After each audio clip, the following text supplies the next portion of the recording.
पत्थर की रोटी। पूजा की शादी के बाद पहली बार उसका अपने ससुराल आना हुआ, जो एक बड़े उत्सव जैसा था। पूरा ससुराल सजा हुआ था और हर किसी के चेहरे पर खुशी झलक रही थी। सास शकुंतला स्वागत की तैयारियों में जुटी हुई थी, जबकि ननद मीना शरारत करने के मौके ढूंढ रही थी।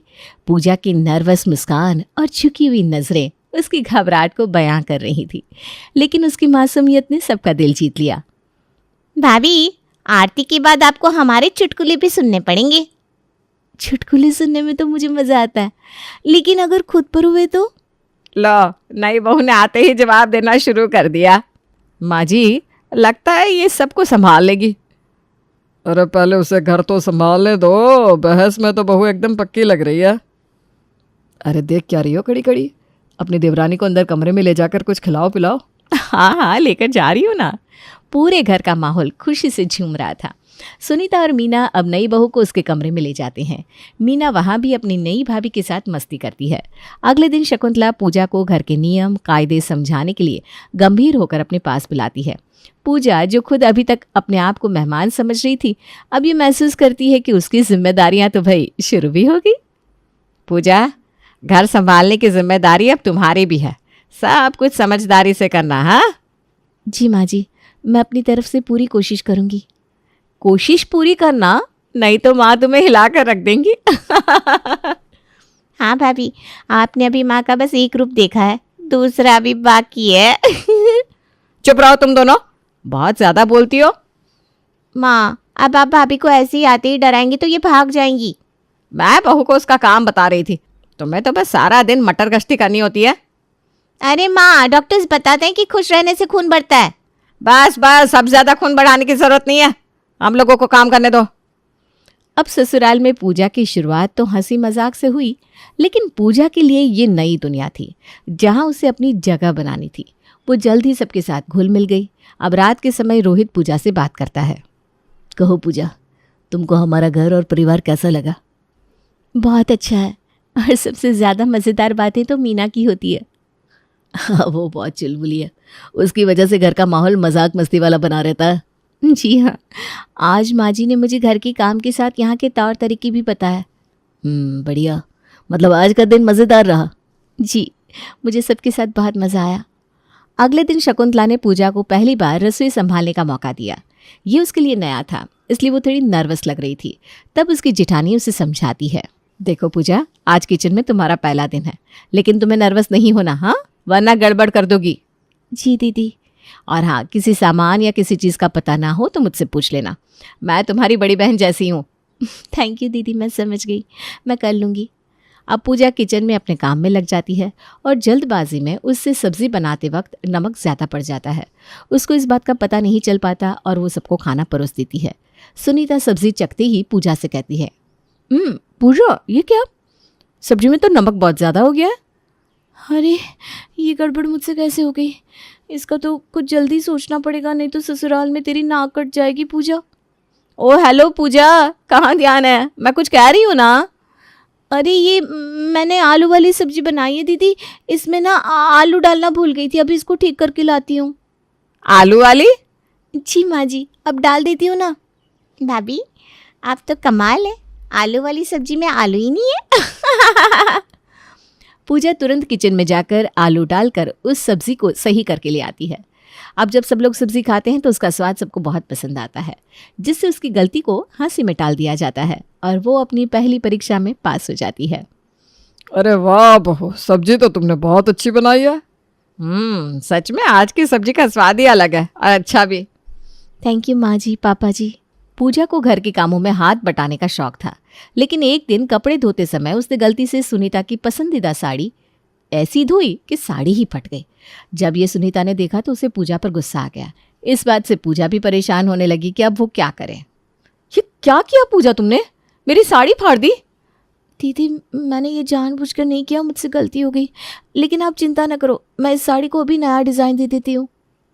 डिज़ाइन? कैसे डिज़ाइन? देखिए, ये क्रिएटिव फोल्डिंग करके मैं साड़ी को नया लुक दे दूंगी, जिससे साड़ी डिज़ाइनर लगने लगेगी। फिर आप इसको किसी शादी में भी पहन सकती हैं। वाह रे डिज़ाइनर, वाह, तुम्हारे तरीके और तरकीबें सच में अटपटी होती है। मैं अभी साड़ी ठीक करती हूँ। पूजा ने अपनी गलती को एक खूबसूरत डिज़ाइन का रूप दे दिया। उसकी जुगाड़ और समझदारी ने परिवार के दिल में उसकी जगह और पक्की कर दी। अब सब समझ गए कि पूजा मुश्किल हालात में भी हार नहीं मानती और गलत चीज़ को भी सही करना उसे आता है। क्या बात है पूजा, तुमने तो कमाल कर दिया। वाह भाभी, ये साड़ी तो ऐसे लग रही है जैसे इसको खास ऑर्डर देकर बनवाया हो। अच्छा मीना, अब तुमको भी अपने किसी कपड़े में कोई डिज़ाइन करवाना हो तो मुझे बता देना। हाँ हाँ, ज़रूर बताऊंगी भाभी। कुछ दिन बाद घर में त्योहार का माहौल था। पूजा को पहली बार दिए जलाने की जिम्मेदारी सौंपी गई थी। उसने खुशी खुशी ये काम संभाला, लेकिन उत्साह में काम करते हुए उससे कुछ दिए नीचे गिरकर टूट गए। ये देखकर वो बहुत डर गई। हे भगवान, ये क्या हो गया? कहीं किसी ने ये टूटे हुए दिए देख लिए तो मुझे बहुत डांट पड़ेगी। मुझे जल्दी ही कुछ सोचना पड़ेगा। पूजा मंदिर में ही इधर उधर देखती है। उसे वहाँ नारियल के टुकड़े पड़े दिखाई देते हैं।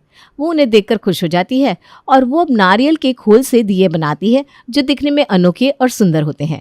अब शकुंतला टूटे हुए दिए देखकर पूजा को डांटने लगती है कि पूजा, ये क्या कर दिया? इतने महंगे दिए तोड़ दिए। माँ जी, गलती हो गई, लेकिन ये देखिए मैंने मंदिर के लिए नए दिए बना दिए हैं। भाभी, आप हर बार जुगाड़ ही क्यों लगाती है? क्योंकि मुझे यही सबसे अच्छा आता है। ये देखिए, नारियल के खोल से नए दिए बनाए हैं। अरे वाह, ये तो बहुत सुंदर दिए हैं। ये तुमने कहाँ से सीखा बहू? भाभी को सीखने के लिए बस एक गलती ही काफ़ी है माँ। ये तुमने बिल्कुल सही कहा मीना। ये सुनकर सभी हंसने लगते हैं। पूजा की इस नई पहल ने न केवल उसकी गलती को छुपा दिया, बल्कि त्योहार की सजावट में 4 चांद लगा दिए।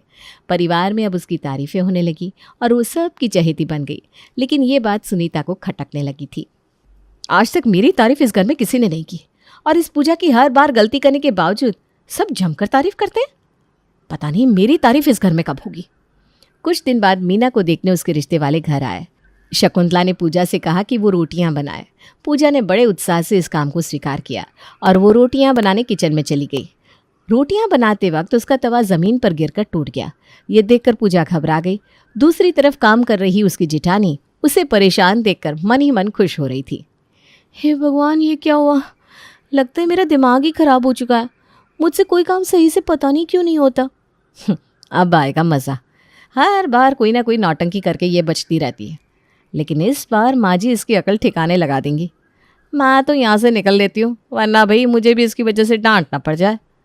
अब सुनीता बहाना बनाकर किचन से बाहर चली जाती है और ये बात जाकर शकुंतला को बता देती है।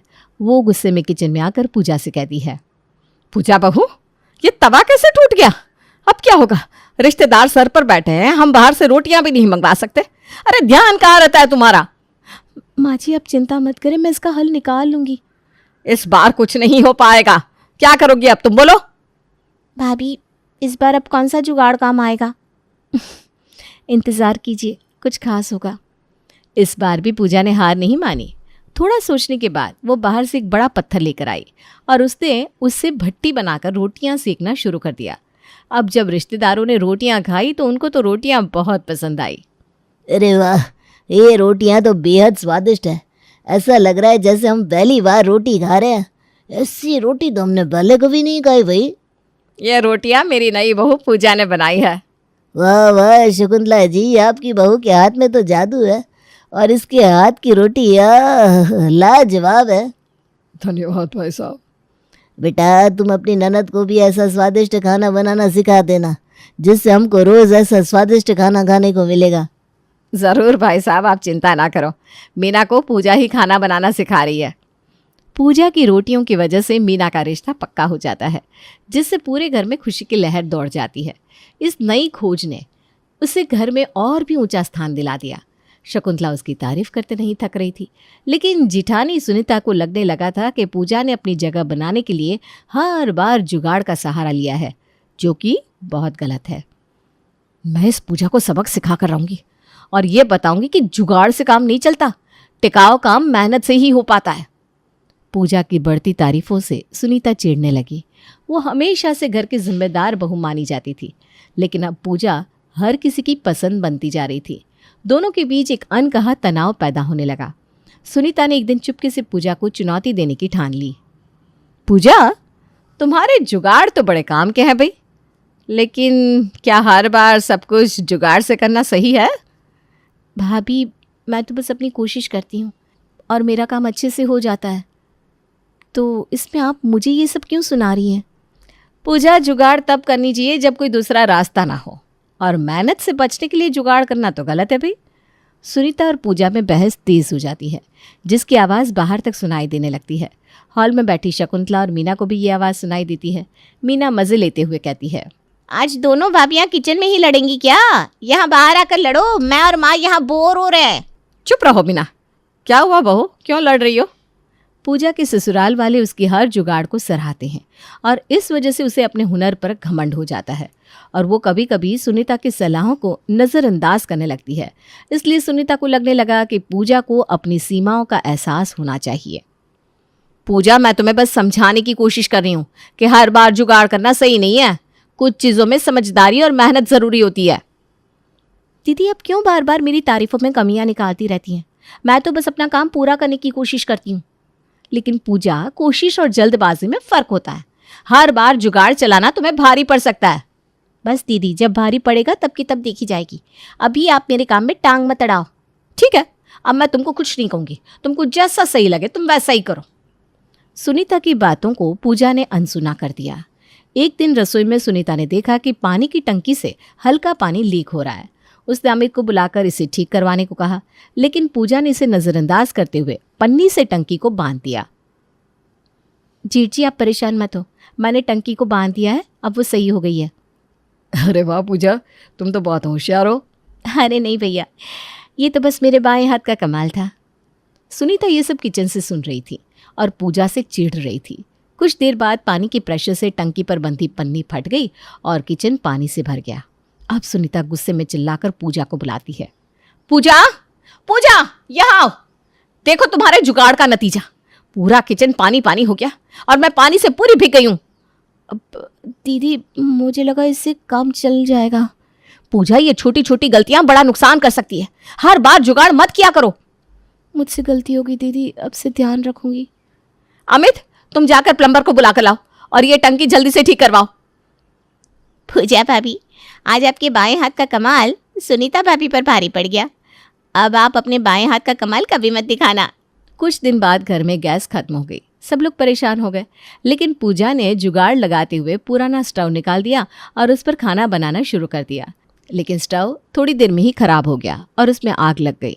ये देखकर घर के सभी लोग घबरा गए। रामलाल तुरंत दौड़कर आग बुझाने लगता है। बहू, ये क्या किया तुमने? जुगाड़ से हर बार काम नहीं चलता। अगर आग और बढ़ जाती तो बड़ा हादसा हो सकता था। पापा जी, मुझे लगा ये सही रहेगा। याद रखना पूजा, छोटी गलतियां कभी कभी बड़े नुकसान का कारण बन जाती है और तुमको अब ये बात समझनी होगी। जी पापा जी, अब मैं ऐसा काम दोबारा नहीं करूंगी। पूजा ने रामलाल की बात मानी, लेकिन अब भी उसने अपनी आदत सुधारने की कोई कोशिश नहीं की थी। एक दिन मीना के ससुराल वाले घर आने वाले थे। शकुंतला ने बैठक को सजाने की जिम्मेदारी पूजा को दी। पूजा ने अपनी क्रिएटिविटी दिखाने के लिए रंग बिरंगे कागज काट कर झालर बनाई और पूरे कमरे में सजा दी। रिश्तेदार ये देखकर हंसने लगे, क्योंकि सजावट पारंपरिक नहीं बल्कि बच्चों के स्कूल प्रोजेक्ट जैसी लग रही थी। अरे भाभी जी, ये कैसी सजावट करवाई है आपने? लगता है हम लोग बच्चों के आर्ट क्लास में आ गए। अब वो क्या है ना भाई साहब, ये बहू ने किया है। लगता है इस बार उसका तरीका थोड़ा गलत हो गया है। कोई बात नहीं भाई साहब, लगता है आपकी बहू को अभी उतनी समझ नहीं है। अभी वो बच्ची ही तो है, धीरे धीरे समझदार हो जाएगी। शकुंतला को रिश्तेदारों की बातें चुभ जाती है और वो पूजा पर भड़क जाती है। पूजा, ये क्या किया तुमने? रिश्तेदारों के सामने हमारी नाक कटवा दी। माँ जी, मुझे माफ़ कर दीजिए, अब ऐसी गलती कभी नहीं करूँगी। पूजा के बार बार गलती करने की वजह से शकुंतला को अब उस पर विश्वास ही नहीं हो रहा था। उसे लगता था कि इसने आज ये बोल दिया है, लेकिन ये दोबारा गड़बड़ करेगी। इसलिए उसने सुनीता को पूजा को समझाने की जिम्मेदारी सौंप दी। सुनीता, तुमने पहले भी अपनी देवरानी को बहुत समझाया है, अब उसे बताओ कि हर काम में समझदारी कैसे दिखानी है। जी माँ जी। और हाँ, उसके साथ ये भी बोल देना कि अगर अब की बार उसने ऐसी कोई गलती की तो उसके मायके उसकी शिकायत कर देंगे। ठीक है माँ जी, मैं उसको अच्छे से समझा दूंगी। सुनीता अब किचन में गई, लेकिन पूजा उसे वहाँ नहीं मिली। उसके बाद वो पूजा को ढूंढते हुए उसके कमरे में जाकर देखती है तो पूजा अपने कमरे में उदास बैठी है। सुनीता उसे बड़ी बहन की तरह समझाती है। देखो पूजा, मैंने तुम्हें हमेशा अपनी छोटी बहन ही समझा है। तुम में हुनर है, लेकिन उसे सही तरीके से इस्तेमाल करना सीखो। हर बार जुगाड़ सही नहीं होता। दीदी, मुझे अपनी गलतियों का एहसास हो रहा है। मैं वादा करती हूँ मैं आगे से समझदारी से काम करूँगी। पूजा को अब अपनी गलतियों का एहसास हो जाता है। उसने इस बार बहुत ध्यान से सुनीता की बात सुनी और उसको मान भी लिया और हर काम को बेहतर तरीके से करने का निश्चय किया। अब वो सुनीता की सलाह को ध्यान से सुनती और उसे मानने लगी। शकुंतला ने सुनीता की तारीफ करते हुए कहा कि उसने अपनी देवरानी को सही दिशा दिखाई है। इसके बाद घर में सभी लोग मिलजुल कर रहने लगे। पूजा और सुनीता के बीच का तनाव भी खत्म हो गया। सुनीता, तुमने अपनी देवरानी को बहुत अच्छे से समझाया। अब मैं देख रही हूँ कि पूजा तुम्हारी हर बात मानती है। माँ जी, सुनीता दीदी मेरी गुरु हैं। मुझे उनसे बहुत कुछ सीखने को मिला है। तो भाभी, अब किसी काम में जुगाड़ नहीं होगा ना? और आप अपने बाएं हाथ से तो कोई काम करना ही मत, वरना सब पानी पानी हो जाएगा। नहीं दीदी, अब मैं सुनीता दीदी की सलाह पर ही चलूंगी। पूरे परिवार में अब खुशी का माहौल था। सभी मिलकर त्योहार मनाते, हंसी मजाक करते और एक दूसरे का साथ देते थे। पूजा ने भी समझ लिया कि जुगाड़ से नहीं बल्कि मेहनत और समझदारी से ही जीवन में सफलता मिलती है।